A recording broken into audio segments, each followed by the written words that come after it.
नमस्कार, मैं हूं आपके साथ सोनिया। छत्तीसगढ़ की खबरों की शुरुआत करेंगे। रंगों का त्योहार होली बस आने ही वाला है। ऐसे में बाजार में इस तरह के रंग भी आते हैं जो स्किन को खराब कर देते हैं। लोगों को इस होली पर ऐसी परेशानी का सामना ना करना पड़े, इसके लिए गौरेला पेंड्रा मरवाही की लक्ष्मी महिलाएं स्वयं सहायता समूह ने एक अनोखी पहल की है। इस समूह ने हर्बल गुलाल का निर्माण किया है जो प्रकृति के अनुकूल है, तो वहीं लोगों के स्किन को भी कोई दिक्कत नहीं पहुंचाता है। इस पर देखिए हमारे सहयोगी हरीश कुमार माड़वा की खास रिपोर्ट।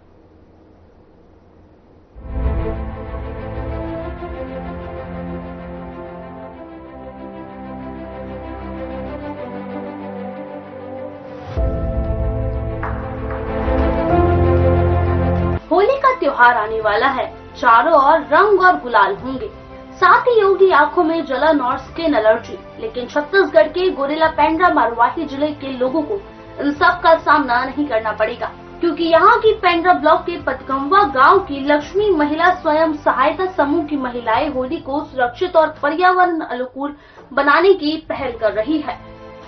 समूह के द्वारा रसायन सहित हर्बल गुलाल का निर्माण किया जा रहा है। महिलाएं पालक भाजी, चुकंदर के रस, गेंदे के फूल और प्राकृतिक फूलों से रंग निकालकर प्राकृतिक रंग तैयार कर रही है। इस तरीके से तैयार रंग और गुलाल पूरी तरीके से केमिकल फ्री और त्वचा के लिए सुरक्षित होगी। इस तरह के लगभग 1 क्विंटल हर्बल गुलाल का निर्माण किया जा चुका है, जिन्हें मांग बढ़ने पर बढ़ाया जाएगा। जय बिहान, मेरा नाम रिंकी गुप्ता है। मैं बाजार से ये चुकंदर खरीद कर लाई हूँ, इसको छीली हूँ, इसके बाद मिक्सी में काट कर पीसी हूँ और अरारोट मिलाकर मैं इसको बनाई हूँ। इसमें किसी भी प्रकार का केमिकल नहीं है, ये एकदम स्वच्छ है और इसको मतलब मिलाकर समूह में बेचने के लिए बनाई हुई हूँ। जय विहान, मेरा नाम गायत्री पाटकर है। मैं ग्राम पतगंवा की हूँ। मेरा समूह का नाम लक्ष्मी महिला स्व सहायता समूह है और मैं अपने समूह द्वारा हर्बल गुलाल बना रही हूँ। और गेंदे के फूल से मैं गेंदे के फूल को मिक्सी में पीस करके और अरारोट पाउडर को मिला करके हम लोग हर्बल गुलाल बना रहे हैं। जय बिहान, मेरा नाम गणेशिया है और हम लोग हर्बल गुलाल का तैयार कर रहे हैं। मैं अपनी बाड़ी से पालक भाजी लाई हूँ। मैं सब्जी बाड़ी का गतिविधि करती हूँ, तो पालक भाजी का हम लोग लाए, फिर मिक्सी में पीस के उसके रस से हरा कलर का हर्बल गुलाल तैयार किए हैं। हर्बल गुलाल की खरीदी जो भी हितग्राही हैं वो हमारा जो बिहान मार्ट है, जिला कार्यालय कलेक्ट्रेट के सामने हमारा बिहान मार्ट का शॉप है, वहाँ से परचेज कर सकते हैं और वहाँ से संपर्क करके जितनी अधिक मात्रा में चाहिए, जिस क्वांटिटी में चाहिए उस क्वांटिटी में ऑर्डर भी दे सकते हैं, जिससे उन्हें घर पहुँच उपलब्ध भी करा दिया जाएगा। और ये हर्बल गुलाल एक टोटली केमिकल फ्री है और इसका उपयोग सभी करें और साथ ही साथ आपके उपयोग के साथ साथ इससे हमारे बिहान की दीदियों का भी इनकम में बढ़ोतरी होगी, जिसमें आप सभी सहभागी बने। धन्यवाद। आप सभी को मेरा नमस्कार। मेरा नाम सविता यादव है और मैं बीपीएम के पद पर यहाँ पर कार्यरत हूँ पेंड्रा ब्लॉक में। और हमारे स्व सहायता समूह जो है पतगंवा में, उनके द्वारा जो है हर्बल गुलाल का निर्माण किया जा रहा है, जो कि स्किन फ्रेंडली है। आपके स्किन पर कोई किसी भी प्रकार की कोई दिक्कत नहीं आएगी, क्योंकि ये हर्बल गुलाल जो है फूल से, पौधों से, इन सभी चीजों से बनाई गई है, तो स्किन में आपकी कोई दिक्कत नहीं आएगी।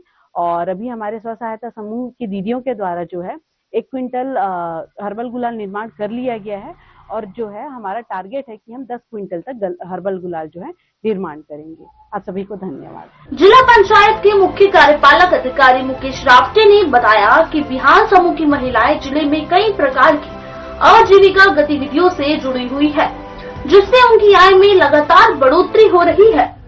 होली के लिए हर्बल गुलाल का निर्माण एक सराहनीय पहल है, जिनसे महिलाएं आर्थिक रूप से सशक्त बनेगी। कलेक्ट्रेट परिसर में स्टॉल लगाकर हर्बल गुलाल की बिक्री की जाएगी। बिहान मार्केट में भी यह गुलाल आम नागरिकों के लिए उपलब्ध रहेगा। आइए इस होली प्राकृतिक रंगों के साथ खुशियों को सुरक्षित और स्वस्थ तरीके से मनाएं। Bureau report.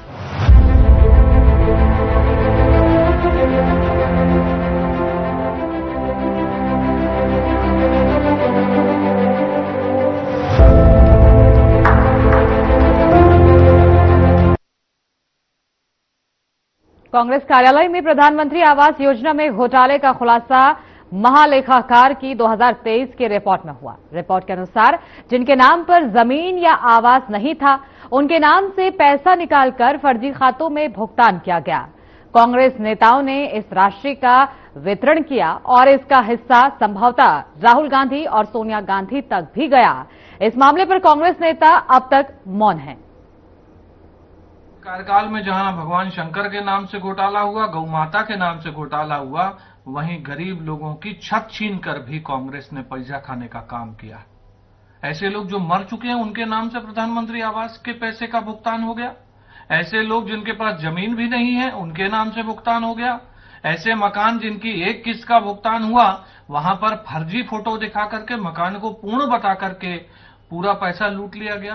कांग्रेस पार्टी इस पर मौन साधे हुए है। कोई कांग्रेस का नेता इस पर बोलने को तैयार नहीं है। हम ये पूछना चाहते हैं कि ये गरीबों के आवास को छीनने वाली कांग्रेस पार्टी ने ये जो भ्रष्टाचार किया, ये लोगों के सर से जो छत छीनी है, इसका पैसा केवल राज्य के नेताओं ने ही आपस में बांटा है या ये पैसा राहुल गांधी, सोनिया गांधी तक भी गया है? कैग ने कांग्रेस कार्यकाल में हुए प्रधानमंत्री आवास घोटाले के जिन भी मुद्दों पर प्रकाश डाला है, उस पर कांग्रेस पार्टी मौन क्यों है?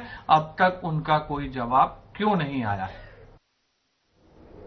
बीजापुर जिला के भैरमगढ़ ब्लॉक में भैरमगढ़ नगर पंचायत के 14 वार्डों के ग्रामीणों ने मूलभूत सुविधाओं की कमी के कारण नगर पालिका को हटाकर ग्राम पंचायत बहाल करने की मांग की है।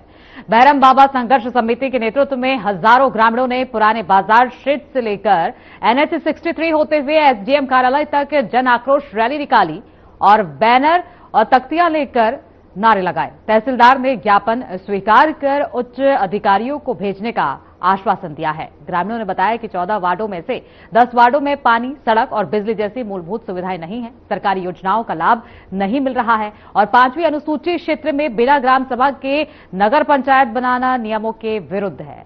भैरम बाबा संघर्ष समिति, सर्व आदिवासी समाज और जिला नेतृत्व ने पूर्ण समर्थन देते हुए चेतावनी दी कि अगर उनकी मांग पूरी नहीं हुई तो आंदोलन और तेज किया जाएगा।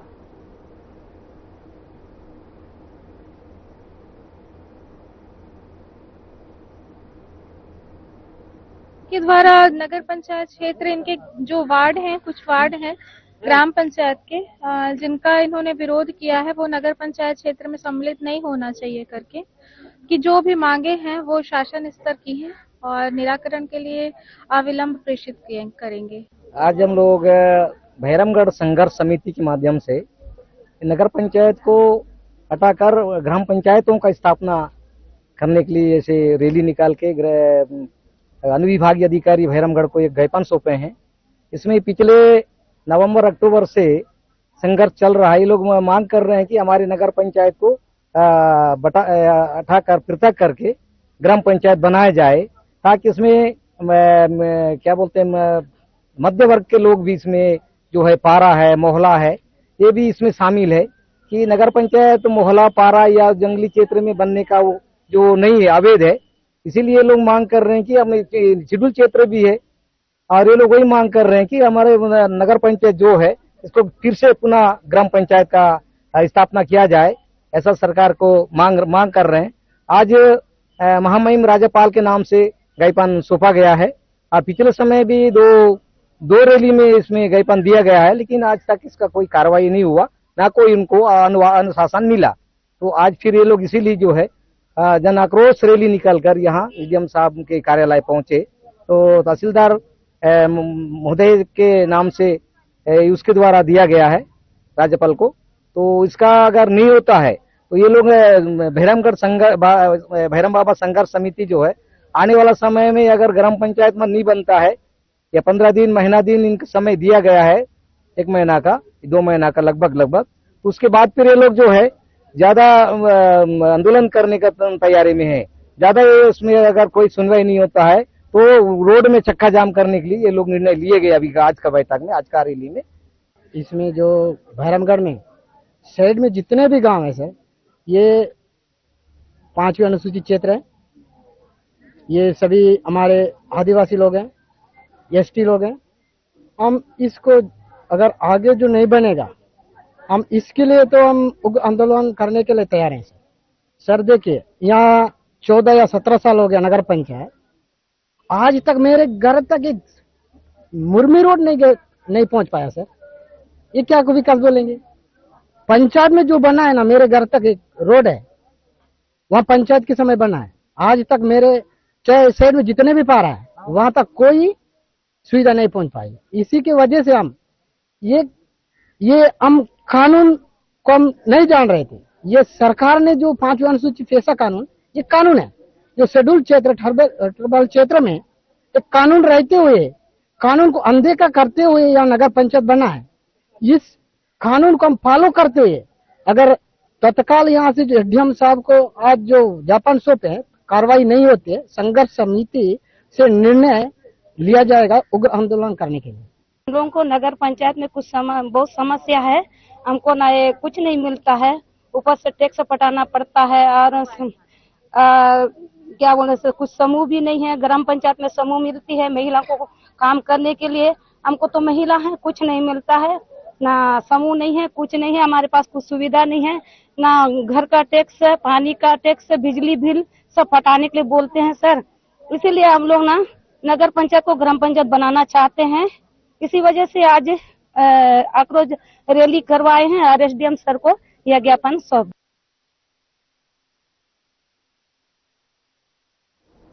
मुख्यमंत्री विष्णुदेव साई ने छत्तीसगढ़ उच्च न्यायालय के मुख्य न्यायाधीश रमेश सिन्हा की पूज्य माता स्वर्गीय कुसुम सिन्हा को श्रद्धांजलि अर्पित की।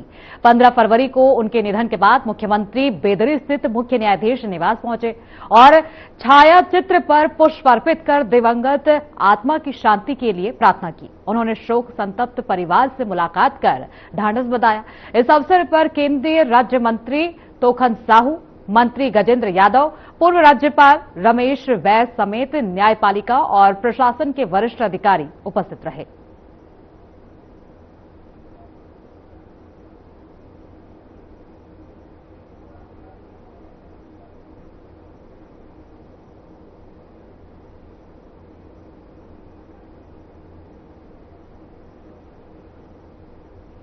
भिलाई के नेहरू नगर स्थित दशहरा मैदान के लगातार व्यावसायिक उपयोग से स्थानीय लोग परेशान हैं। क्षेत्रवासियों का आरोप है कि सार्वजनिक खेल मैदान में विवाह समारोह और निजी कार्यक्रम आयोजित किए जा रहे हैं, जिससे मैदान क्षतिग्रस्त और गंदगी से भर गया है। पंडाल लगाने के लिए गड्ढे खोदे जा रहे हैं और कार्यक्रमों के बाद कचरा छोड़ दिया जाता है। डीजे और लाउडस्पीकर से ध्वनि प्रदूषण बढ़ रहा है, जिससे छात्रों और बुजुर्गों को परेशानी हो रही है। बाहरी असामाजिक तत्वों के जमावड़े और अव्यवस्थित पार्किंग से सुरक्षा और यातायात की समस्या भी बढ़ रही है। लोगों ने प्रशासन से निजी आयोजनों पर रोक लगाने की मांग की है।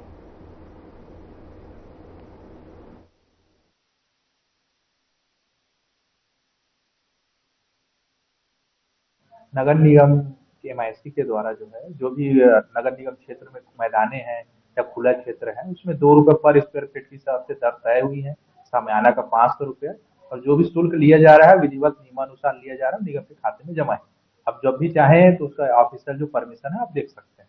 जी, उनका कहना है कि वहाँ पे जो डीजे बजता है, जो शादी समारोह होता है, जिससे कचरा होता है, वहाँ पर के जो बुजुर्ग लोग हैं, डीजे इतने जोर से बजता है कि उसकी ध्वनि से उनकी खिड़कियां तक हिलने लग जाती है, कांच भी तक टूट जाती है। इसके बारे में देखिए, जो भी परमिशन होता है उसमें बकायदा गाइडलाइन रहता है ध्वनि प्रदूषण का। नेहरू नगर के वासी हैं, ईस्ट के। पूरे नेहरू नगर में इकलौता ग्राउंड है, तो आजकल वहाँ पूरा दारू का अड्डा बन गया है। महिलाएं मंदिर आने जाने में डरने लगी है, तो उसी के लिए हम लोग कलेक्टर साहब को ज्ञापन देने आए थे, एसपी साहब को भी दिए हैं। रात पूरा अंधेरा रहता है, कोई लाइटिंग की व्यवस्था नहीं है। निगम में हम लोग 2-3 बार जाके बोल चुके, लेकिन कोई ध्यान नहीं दे रहा है। इकलौता बच्चों के खेलने की जगह, वो भी पूरा शादी पार्टी, रात को बर्थडे पार्टी, उसके जगह बन गया है। हम लोग नेहरू नगर कालीबाड़ी मैदान में बहुत मारपीट दंगा होता है। रोज डीजे उजे बजाते हैं, वहाँ पे शादी विवाह होता है। हम लोग बात सुनते नहीं। हम लोग बहुत बार पार्षद के पास गया, पार्षद भी कोई नहीं लिया। फिर कलेक्टर के पास आई हूँ, आके उन लोगों के पास कंप्लेन करूँ। ये जो जगह शादी के लिए जो दी जा रही है, कितने सालों से दी जा रही है? अभी 6-7 साल से हो रहा है प्रोग्राम। तो भवन ओलंग बनाया, भवन ओलंग ले रहा है, ग्राउंड दिखा के वो लोग शादी पार्टी दे रहा है।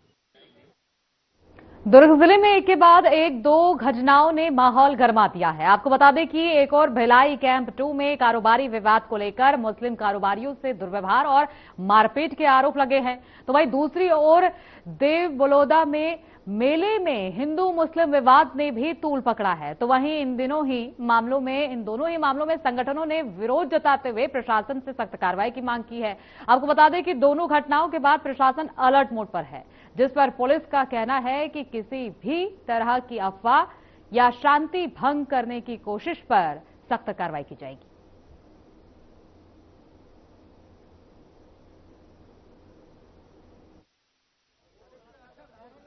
हम लोग दुर्ग में ये मांग को लेके आए हैं, जो मांग हमको करनी ही नहीं चाहिए।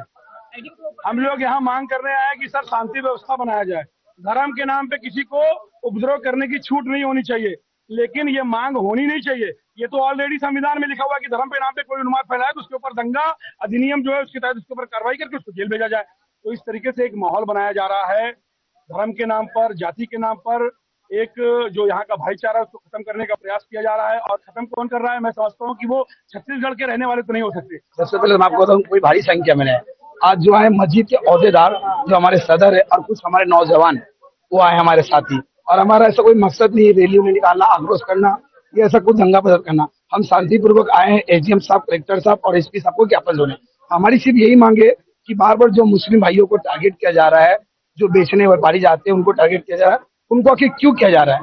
इसीलिए आज हमारे मुस्लिम समाज के तमाम सदर, मस्जिद के और हमारे नौजवान आए हैं और हम इनको एफआईआर करना है। मैं जो हूँ देव बलौदा मेला में गई हुई थी अपना दुकान लगाने के लिए। वहाँ पे क्या है कि वहाँ पे वो दोनों जो भी बजरंग दल के हैं, हमें तो बाद में पता चला, वो आ करके मतलब आगे जो अजीत खिला वहाँ कार्रवाई करने लोग आए थे।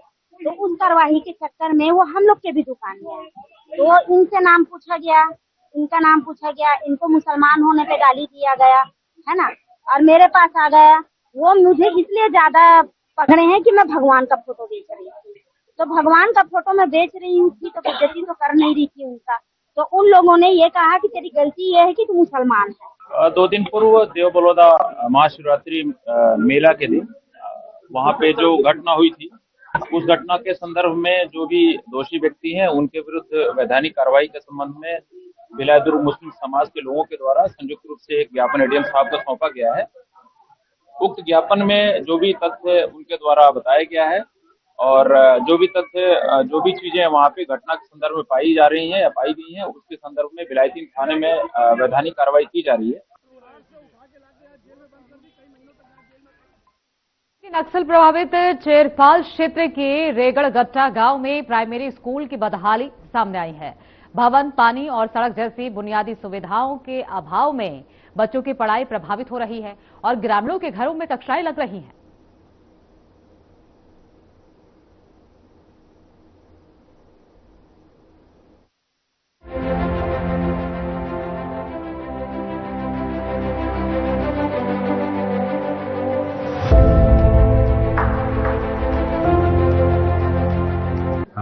जी सर, रेगड़गट्टा प्राथमिक शाला जो है इसी सत्र में जुलाई में रीओपन हुआ है।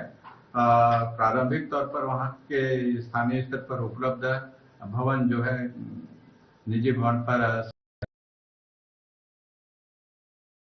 नया भवन जिला प्रशासन की ओर से डीएमएफ के माध्यम से सैंक्शन हो गया है और जनपद पंचायत उनके एजेंसी है और अतिशीघ्र कार्य जो है स्कूल भवन निर्माण कर प्रारंभ हो जाएंगे और इस सत्र कंप्लीट होने की पूरी संभावना है। छत्तीसगढ़ के बीजापुर जिला के चेरपाल क्षेत्र स्थित रेगड़गट्टा गांव में प्राथमिक स्कूल की हालत चिंताजनक है।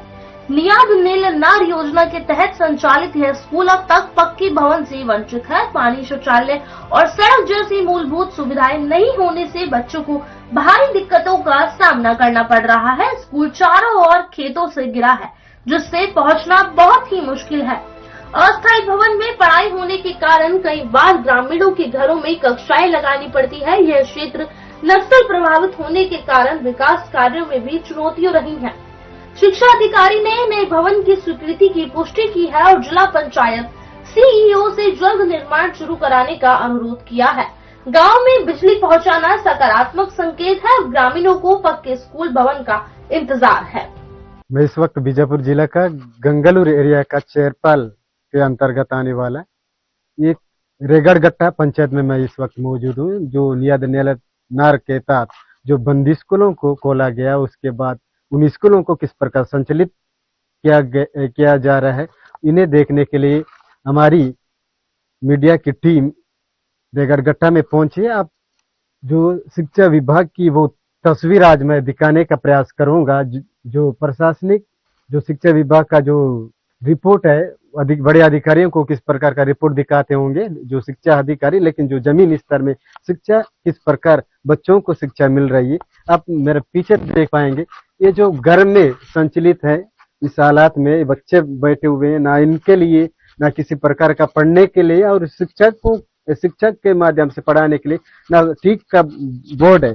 ये पर्सनल अपने घर में बच्चों को सिखाने का ये जो बोर्ड होता है, इतने सारे बच्चों को सिखाने के लिए छोटा ब्लैक बोर्ड लाके शिक्षकों को थमा दिया गया और शिक्षक अब देखिए दरवाजा में पढ़ा रहे हैं। ब्लैक बोर्ड ना होने के कारण इतनी घटिया स्थिति में ये जो शिक्षा का जो व्यवस्था है, ये ऐसा जगह संचालित हो रहा है जहाँ पे आस पास कोई घर नहीं, बीच जो चारों तरफ खेत पड़े हैं, खेतों के बीच में ये जो स्कूल संचालित कर दिया गया और यहाँ पे वो भी दूसरे के घर में। उसके बाद भी शिक्षा विभाग का एक बड़ा बिल्डिंग आश्रम के बाजू में है, उसके बाद भी वहां साफ करके इन बच्चों को वहां पे शिफ्ट करके पढ़ाने का छोड़कर इस हालात में ना इस जगह में पानी की व्यवस्था है, ना आने जाने की रास्ते की व्यवस्था, ना सड़क है। ऐसा जगह में संचालित कर इन्हें पढ़ाया जा रहा है। हमारे साथ शिक्षक भी जुड़े हुए हैं, इनसे जाने का प्रयास करते हैं किस प्रकार। सबसे पहले तो मेरा नाम संदीप आपका, मैं चेरपाल का निवासी हूँ, मतलब वहाँ से पढ़ाने आता हूँ सर। ये बच्चों को आप कितने बजे आते हैं, पढ़ाते हैं कैसे? यहाँ पे रास्ता नहीं है, पानी नहीं है। तो यहाँ पे मैं 9:45 पहुँचता हूँ सर। तो बहुत सारा समस्या है, जैसे यहाँ पे पानी की सुविधा, जैसे यहाँ पे बच्चों को जैसे बहुत सारा समस्या आता है, तो नदी नालों को पार करके आते हैं। अभी भी फिर भी ये रोड नहीं है, कुछ नहीं है, बिजली नहीं है, कुछ नहीं पहुँच पाता है, तो बच्चों को दिक्कत, हमें भी बहुत ज्यादा दुख आता है। और क्या बोलने से पगडंडियों का रास्ता होके हमको गुजर के यहाँ आना पड़ता है और बच्चों को शिक्षा देते हैं हम लोग। सबसे बड़ी बात तो ये है पानी की व्यवस्था। यानी बच्चे कहाँ से फिर पानी ला के पिलाते बच्चों को? पानी तो कम से कम 1 किलोमीटर दूरी पर है बोर से। वहाँ पे एक जो गांव का निवासी है, वहाँ पे बोर का है, वहाँ से हम लोग लेके आके। कितने किलोमीटर हो गए? 1 किलोमीटर के होगा। 1 किलोमीटर दूरी से पानी लाकर बच्चों को पिलाया जाता है। आप मेरे पीछे देख पा रहे, ये जो किचन है मध्याह्न भोजन बनाने का, हालांकि वो जो मध्याह्न भोजन बनाने वाले कर्मचारी अभी हड़ताल में बैठे हैं, जिसके कारण आज हड़ताल जाने के कारण इनकी बच्चों की मध्याह्न भोजन भी नहीं बनी है। क्या नाम है? राकेश कोरसा है। तो क्या सब्जेक्ट पढ़ा? तो सब्जेक्ट नहीं पढ़ा हूँ, पहली दूसरी वाले बच्चे लोगों का जो भी अनार ABCD गिनती 1 2 पढ़ा रहा हूँ। हाँ। तो आप कहाँ के हो? यही प्रॉपर रेगड़गट्टा का निवासी। तो सुबह कितने बजे पहुँचे? 9:45 के आसपास पहुँच जाते हैं, और अभी तो सफाई कर्मचारी भी नहीं है, तो आके सफाई उफाई करके हम ही लोग उनको व्यवस्था कर देते हैं, झाड़ू लगाते हैं। ये तो बच्चे लोग नहीं। अच्छा, झाड़ू सफाई के लिए भी कोई नहीं है? नहीं, कोई नहीं है इसमें। सफाई कर्मचारी भी नहीं है। इस हालात में इस जगह में संचालित कर दिया गया। और यहाँ पे अधिकारी आते हैं कि नहीं? तो आते हैं। कब आते हैं? महीना में एक बार आ जाते हैं। CSC का क्या नाम है? राजेश सिंह। यहाँ पे आप लोग ठीक से पढ़ाने के लिए बोर्ड नहीं है, आप लोग पढ़ाते कैसे? नहीं, बहुत हम लोग कोशिश करके देखे कि हम लोग मांग करके देखे बोर्ड चाहिए, बोर्ड क्या बोलते हैं, कुर्सी टेबल चाहिए बोल के, लेकिन अब तक उपलब्ध नहीं कर पाए। यहाँ पे जो आपको खड़ा होकर लिखने के लायक स्थिति नहीं, क्या घुटने में टेक के लिखते हो? नहीं, अब कैसा करते हैं, थोड़ा बहुत जैसा अपने कंफर्टेबल होता है वैसा हम लोग लिख लेते हैं। आप जब बोर्ड देख रहे थे विजुअल में, वो देखकर आप अंदाजा लगा सकते कि ये इतने ऊंचे हाइट में है और लिखना तो खड़ा होकर लिखने का रहता है। लगता है क्या घुटने में लिखेंगे क्या? इस हालात में शिक्षा विभाग अगर शिक्षा का व्यवस्था करेगी तो फिर वहाँ की शिक्षा का असर क्या होगा? रेगड़गट्टा में शिक्षा की जमीनी हकीकत चिंताजनक है। योजना और स्वीकृति के बावजूद बच्चों को अब भी बुनियादी सुविधाएं नहीं मिल पा रही है। प्रशासनिक दावों के बीच ग्रामीण जल्द स्कूल भवन निर्माण की मांग कर रहे हैं ताकि बच्चों का भविष्य सुरक्षित हो सके। Bureau report.